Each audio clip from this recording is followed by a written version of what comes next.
जय हिंद। नमस्कार फ्रेंड्स, ज्योति क्लासेस में आप सभी का एक बार फिर से स्वागत है। फ्रेंड्स, जैसा कि आप सभी को पता है, हमने अपनी होम साइंस क्लास 6 की सीरीज़ कंटिन्यू कर रखी है और इसमें हमने अभी तक चैप्टर 1 to 12 को बहुत ही अच्छे से कंप्लीट किया है।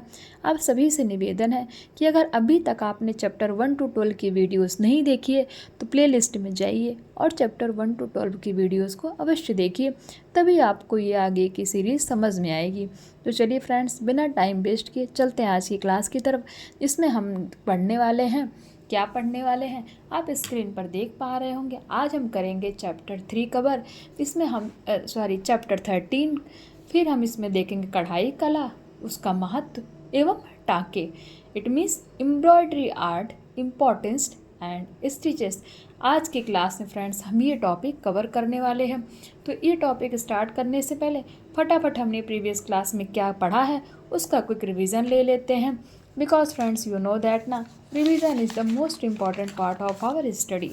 तो ये आप देख सकते हैं स्क्रीन पर कि हमने प्रीवियस क्लास में क्या पढ़ा था। विभिन्न वस्त्रों के नाप एवं कटाई एवं उनकी सिलाई, measurement of difference clothes and cutting stitching, जिसमें हमने देखा था कि लंबाई की नाप किस तरह लेते हैं, छाती की नाप किस तरह लेते हैं, कमर की गोलाई की नाप किस प्रकार ली जा सकती है। आप स्क्रीन पर देख पा रहे होंगे पिक्चर के माध्यम से भी। फिर हमने देखा था कंधे की नाप किस तरह लेते हैं। फिर देखा था आस्तीन की नाप। नेक्स्ट टॉपिक था हमारा नाप लेते समय ध्यान रखने योग्य कुछ मुख्य बातें कौन कौन सी हैं। उसमें हमने ये कुछ पॉइंट्स कवर अप किए थे कि जब भी हम नाप लेते हैं तो हमें कौन कौन सी बातों को ध्यान में रखना चाहिए। फिर इस देखा था फ्रेंड्स हमने कपड़ों की कटाई एवं सिलाई की विधि। इसमें हमने देखा था बेबी समीज, और बेबी समीज को बनाने के लिए कुछ उदाहरण ये आपको दिख रहे होंगे जो दिए गए थे, आप पिक्चर भी देख पा रहे होंगे। तो ये था फ्रेंड्स बेबी समीज। फिर हमने देखा था बेबी समीज की कटाई किस तरह करते हैं, आप देख पा रहे होंगे। बेबी समीज की सिलाई देखी थी। फिर नेक्स्ट हमने देखा था कि लड़के का जंघिया सिलना हो तो किस तरह सिलते हैं, उसके लिए कपड़ा कितना चाहिए। फिर जंघिए का नाप किस तरह लेते हैं, जंघिए का ड्राफ्ट किस तरह बनाया जाता है, और इस जंघिए का भी हमें बनाने के लिए एग्जाम्पल दिया गया था जो कि आप स्क्रीन पर देख पा रहे होंगे। फिर जंघिए की कटाई किस तरह करते हैं, फिर जंघिए की सिलाई किस तरह करते हैं। तो ये सारे ही पॉइंट्स हमने जंघिए सिलने के लिए कवर किया था। नेक्स्ट हमारा था झबला, जिसमें हमने देखा था झबला होता क्या है, किसके लिए बनाया जाता है, और झबले के लिए आवश्यक कपड़ा कितना होना चाहिए। फिर झबले के नाप किस तरह लेते हैं, झबले का ड्राफ्ट बनाना, दबाव रखने के लिए। ये आप देख पा रहे हो स्क्रीन पर फ्रेंड्स, इसके भी कुछ एग्जाम्पल्स आपको दिए गए हैं। आई थिंक आपको अच्छे से दिख रही होगी पिक्चर, क्योंकि फ्रेंड्स पिक्चर देखना बहुत ही इम्पॉर्टेंट है, जिसके माध्यम से आपको बहुत ही अच्छे से चीज़ें माइंड में फीड हो जाएंगी। तो आपको दिख पा रहा होगा सब कुछ। झबले की कटाई हमने देखी थी। फिर हमने देखी थी झबले की सिलाई किस तरह करते हैं। फिर हमने देखा था पेटीकोट सिलना, कि पेटीकोट किस तरह सिला जाता है, आप देख पा रहे होंगे फ्रेंड्स स्क्रीन पर। फिर पेटीकोट का नाप किस तरह लेते हैं, उसकी लंबाई कितनी होनी चाहिए, कमर कितनी होनी चाहिए, घेर कितनी होनी चाहिए, ये सब देखा था। पेटीकोट का ड्राफ्ट बनाना सीखा था। फिर हमने देखा था कि पेटीकोट की कटाई एवं सिलाई किस तरह से की जाती है। पेटीकोट की कटाई एवं सिलाई किस तरह से की जाती है, ये था फ्रेंड्स हमारा चैप्टर 12।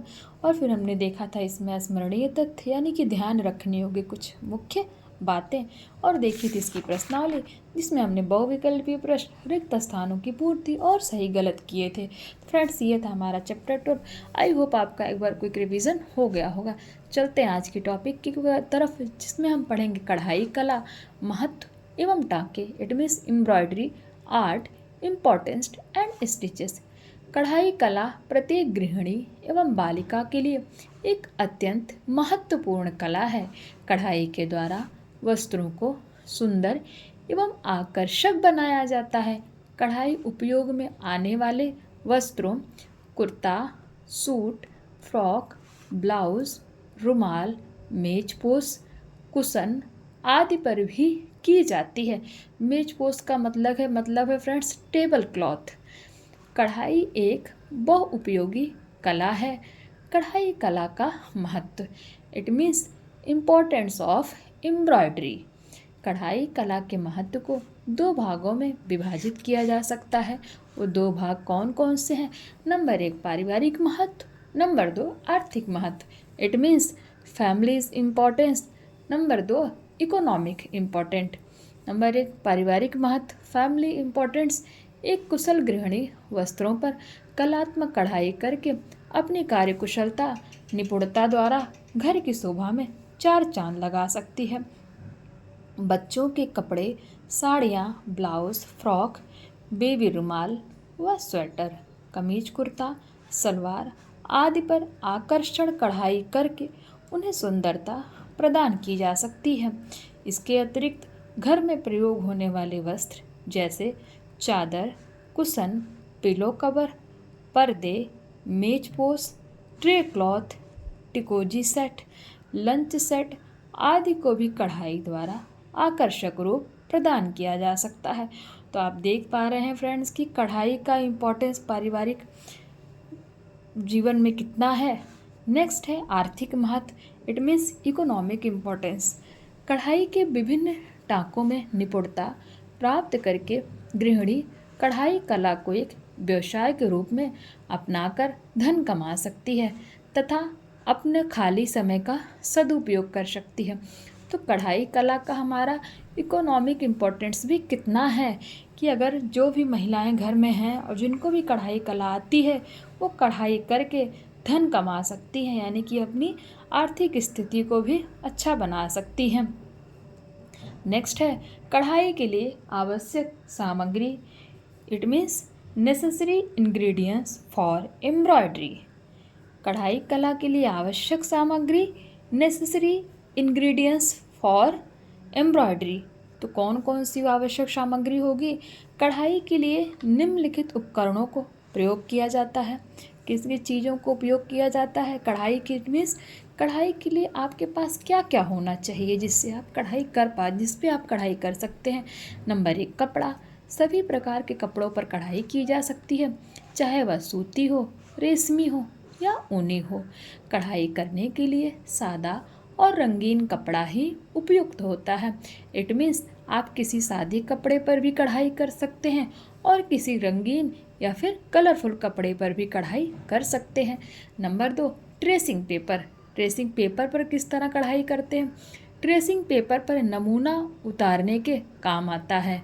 ट्रेसिंग पेपर किस लिए काम आता है? नमूना यानी कि किसी चीज़ का सैंपल, आप इसको मॉडल भी बोल सकते हैं। तो ट्रेसिंग पेपर नमूना यानी कि सैंपल उतारने के काम आता है। इसकी सहायता से किसी भी वस्तु जैसे किताब, कपड़ा, पेपर इत्यादि से नमूना उतार कर सुरक्षित रखा जा सकता है। यह पारदर्शक होता है। Number 3 carbon paper. अब कार्बन पेपर का कैसे यूज़ होता है?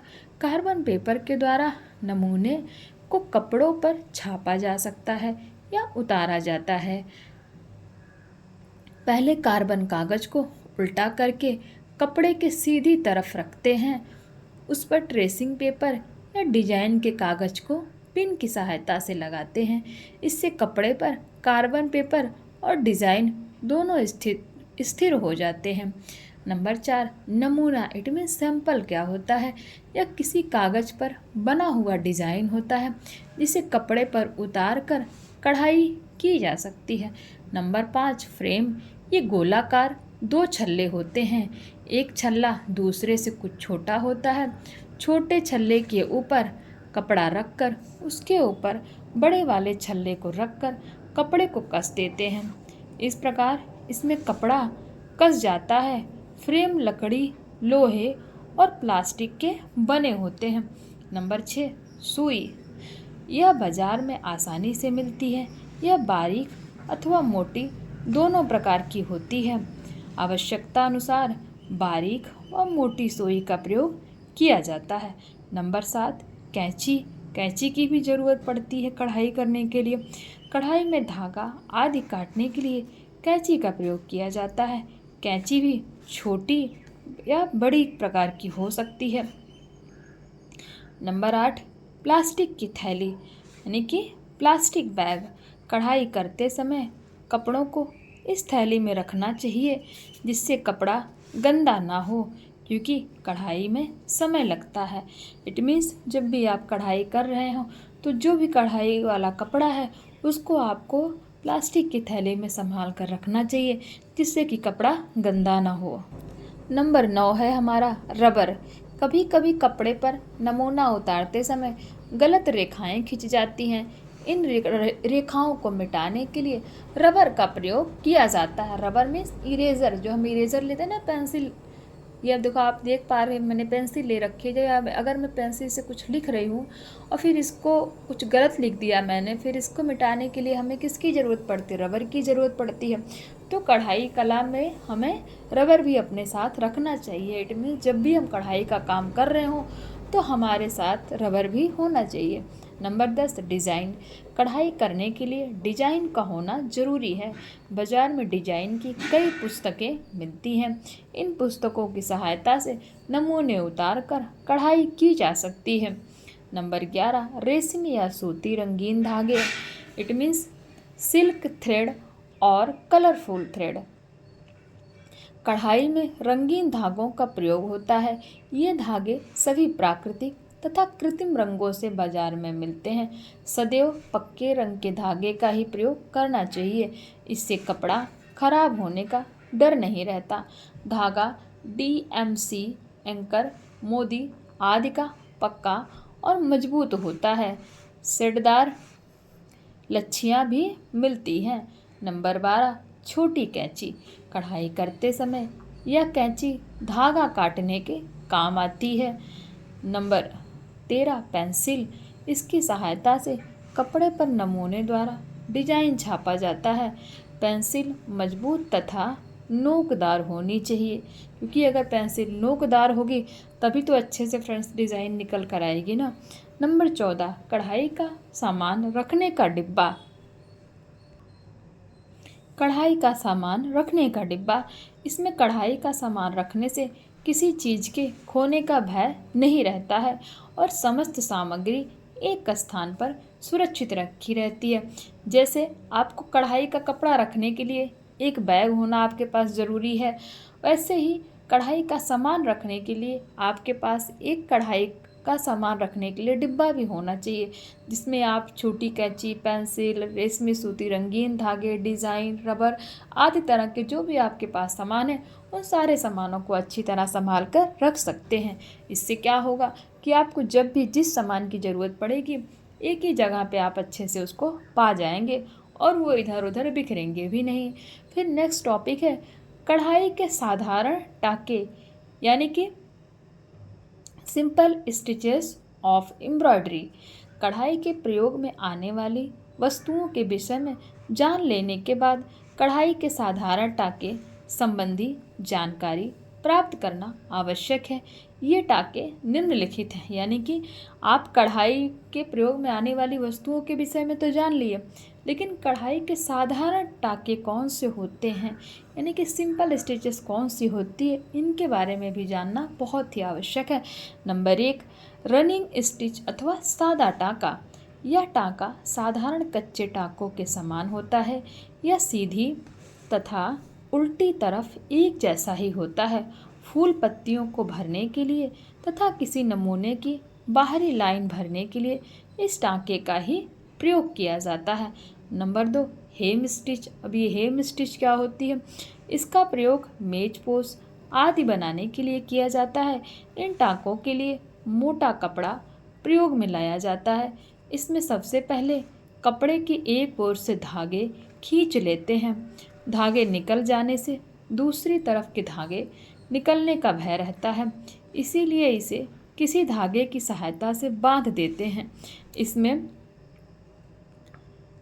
थोड़ा परिवर्तन करके कई डिजाइन बनाए जाते हैं। सुई में दो दो धागे फंसाते हुए इसे कपड़े के किनारे पर थोड़ा तिरछा डालते हुए निकालेंगे और पुनः इसी प्रकार करते जाएंगे। यदि धागे ज़्यादा चौड़ाई में निकालते हैं तो दोनों तरफ हेम करेंगे। अब इन धागों के बीच दूसरे रंग के धागों से मोड़ते हुए या बटाई करते हुए डिजाइन बनाई जा सकती है। नेक्स्ट है भराई का टाका। यह टाका फूल पत्तियों आदि से भरा जाता है। इससे डिजाइन कपड़े पर उभर आता है, इसे साटन स्टिच भी कहते हैं। भराई टाके को और क्या कहते हैं फ्रेंड्स? तो भराई टाके को साटन स्टिच भी कहते हैं। ये इम्पोर्टेंट पॉइंट है। इसमें किनारे से सुई से 2-3 तार उठाकर डिजाइन के दूसरी तरफ ले जाकर कपड़े में डालते हैं। छोटी पत्ती या फूल की पंखुड़ी में सुई को दोनों तरफ लाइन से डालकर गोलाई में निकालते जाते हैं। Number 4, lazy Daisy stitch. अभी लेजी डेजी स्टिच क्या होती है देखते हैं। इस टाँके का प्रयोग फूल पत्ती के लिए किया जाता है। इस स्टिच में चेन स्टिच के समान ही फंदा डाला जाता है, परंतु वह स्वतंत्र रूप से अलग अलग बनाया जाता है। टाँका फूल के बीच से आरंभ किया जाता है, उसी स्थान पर फिर से सुई न डालकर पंखुड़ी के दूसरे सिरे पर निकाली जाती है। धागे की गोलाई में सुई घुमाकर निकाल लेते हैं और पंखुड़ी के बाहर सुई डालकर पीछे कर लेते हैं। नेक्स्ट है चेन स्टिच। अभी चेन स्टिच क्या है? साधारण भाषा में इसे जंजीर की कढ़ाई कहते हैं। इसके लिए एक टाँका लेजी डेजी की तरह बनाकर अच्छी तरह से कस लेना चाहिए। लेजी डेजी मतलब आप ऊपर देख पा रहे होंगे कि लेजी डेजी स्टिच क्या होती है, तो कर लेना चाहिए। फिर धागा आगे करके सुई को खींच लेना चाहिए। इसी प्रकार से आगे रहना चाहिए। इसके टाँके एक चेन के समान ही बंधे रहते हैं। किसमें? चेन स्टिच में फ्रेंड्स। इसके टाँके क्या होते हैं? एक तरह चेन के समान ही बंधे रहते हैं। नेक्स्ट है कांटा टाँका। एक टाँके एक डंडी पर लगे हुए कांटों के समान दिखाई देते हैं। कांटा टाँका क्या होता है? यह टाँके एक डंडी पर लगे हुए कांटों के समान दिखाई देते हैं। यह सादे टाँकों से ही बनता है। इसका प्रयोग अधिकतर कंगूरेदार डालियाँ बनाने के लिए किया जाता है। यह टाँका कलाई स्टिच के समान ही होता है, बस अंतर यह है कि उसमें बड़ा टाँका लिया जाता है, मगर इसमें बहुत छोटे छोटे कांटे लिए जाते हैं।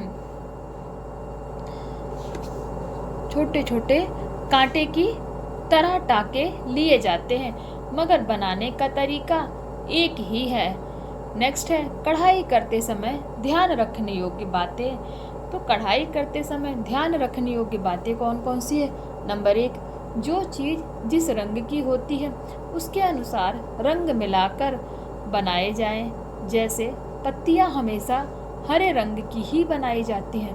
कुछ पत्तियों में लाल रंग का मिश्रण रहता है, पत्तियों में दूसरे रंग का शेड डालकर सुंदर बना सकती हैं। नंबर 2, इसी तरह कोई जानवर बनाना हो तो जिस रंग का वह जानवर हो उसी रंग का बनाना चाहिए, अर्थात रंगों में स्वाभाविकता होनी चाहिए। नंबर 3, कढ़ाई करते समय हाथ साफ कर लेना चाहिए। नंबर 4, कढ़ाई के धागे मजबूत एवं पक्के रंग के होने चाहिए। नंबर 5, वस्त्र को सिलने से पूर्व ही उस पर कढ़ाई करनी चाहिए, यानी कि जब भी वस्त्र को सिलना है तो उसके पूर्व ही कढ़ाई कर लीजिए, फिर आप उस वस्त्र को सिलिए। तो आप ये देख पा रहे होंगे फ्रेंड्स कि कुछ डिज़ाइन आपको दिख रही है स्क्रीन पर। आप इस तरह के डिज़ाइन बना सकते हैं। ये था हमारा फ्रेंड्स चैप्टर 13। तो आई होप ये चैप्टर आपको बहुत अच्छे से समझ में आया होगा। फ्रेंड्स, किसी भी वर्ड में अगर आपको कोई भी डाउट हो, कहीं कुछ समस्या हो, तो प्लीज़ कमेंट के माध्यम से आप हमें बता सकते हैं। मैं अपनी तरफ से पूरी कोशिश करूँगी आपके हर डाउट का आंसर देने के लिए। तो फ्रेंड्स, ये था हमारा चैप्टर 13। आप सभी से मैं बार बार रिक्वेस्ट करती हूँ कि आप एक बार इस सीरीज को अवश्य देखिए, क्योंकि जब आप इस सीरीज को पढ़ते जाएंगे तो आप हर तरह के एग्ज़ाम क्रैक कर सकते हैं, चाहे वो TGT, PGT, net, LT grade, किसी भी टाइप का एग्ज़ाम हो। फ्रेंड्स, मैं बार बार कहती हूँ कि आप 90% तक क्वेश्चन अपने आप ही सॉल्व कर लेंगे। फ्रेंड्स, अभी आपको ये थोड़ा सा कम समझ में आ रहा होगा, लेकिन आप जैसे जैसे आगे बढ़ते जाएंगे तो आपको इसका बेनिफिट दिखाई देगा। तो चलिए फ्रेंड्स, क्लास बहुत बड़ी हो जाएगी। आज की क्लास यहीं पर स्टॉप करते हैं। मिलते हैं नेक्स्ट क्लास में, जिसमें हम करेंगे इस चैप्टर के स्मरणीय तत्व और देखेंगे इसकी प्रश्नावली। तो मिलते हैं नेक्स्ट क्लास में, तब तक के लिए जय हिंद, नमस्कार।